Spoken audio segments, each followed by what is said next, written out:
Hello guys, আসসালামু আলাইকুম। আশা করি আপনারা সবাই ভালো আছেন, আপনাদের দোয়ায় ভালো।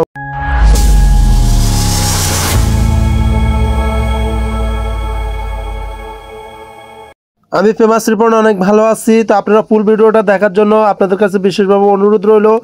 দাউদকান্দি টুলের পরে যে আজকে আপনাদেরকে দেখাবো ব্রিজটার উপরে যে ভিউটা খুবই ভালো লাগছে, তার জন্য আজকের ভিডিওটা করলাম। তো আপনারা ইউটিউবে ভিডিওগুলো দেখলে আমার একটা আর্নিং হয়, তখন আমি প্রতিবন্ধীদেরকে খাবার দিয়ে ফেসবুকে ভিডিও ছাড়ি। তো অবশ্যই আপনারা ইউটিউব চ্যানেলের ভিডিওটা দেখবেন।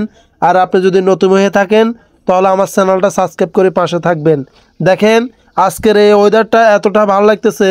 দাউদকান্দির টোলের উপরে দিয়ে আমি আসি, কিন্তু টোলে আমার থেকে অলরেডি 450 টাকা টোল ব্রিজ ভাড়া রাখছে। তো ব্রিজের উপর দিয়ে গাড়ি চালাচ্ছি, যে আমার কাছে খুব ভালো লাগতেছে, যে আজকে মনে হচ্ছে যে আমি বিদেশে গাড়ি চালাচ্ছি। দেখেন ওয়েদারটা এতটা সুন্দর, রাস্তাটা এত ক্লিয়ার, আর সামনে যে ক্যামেরা নিয়ে দাঁড়িয়ে থাকে যে স্পিড মামলা দেয় সেটা আপনাদেরকে দেখাবো আজকে, যে কোন জায়গায় স্পিড মামলা দেয়। তা আপনারা অবশ্যই পরিবহন চালকেরা সবসময় দাউদকান্দির পরে 70+ উঠাবেন না, কারণ 80+ উঠালে তারা জরিমানা করে।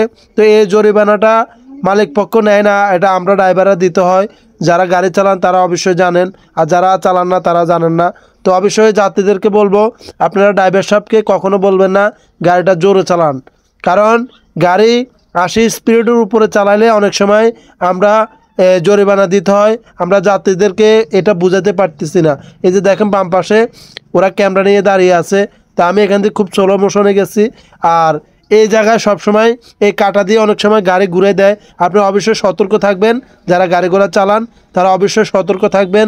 আর লাল সবুজ পরিবহনের এমবি স্যারের জন্য সবাই দোয়া করবেন, যেন আপনাদেরকে নোয়াখালী থেকে ঢাকার সার্ভিস আরও ভালো দিতে পারে। আর একমাত্র লাল সবুজ পরিবহনে স্লিপারে সার্ভিস দিচ্ছে নোয়াখালী থেকে ঢাকা, অন্য কোনো পরিবহন দিচ্ছে না। আপনারা সবাই দোয়া করবেন। আসসালামু আলাইকুম।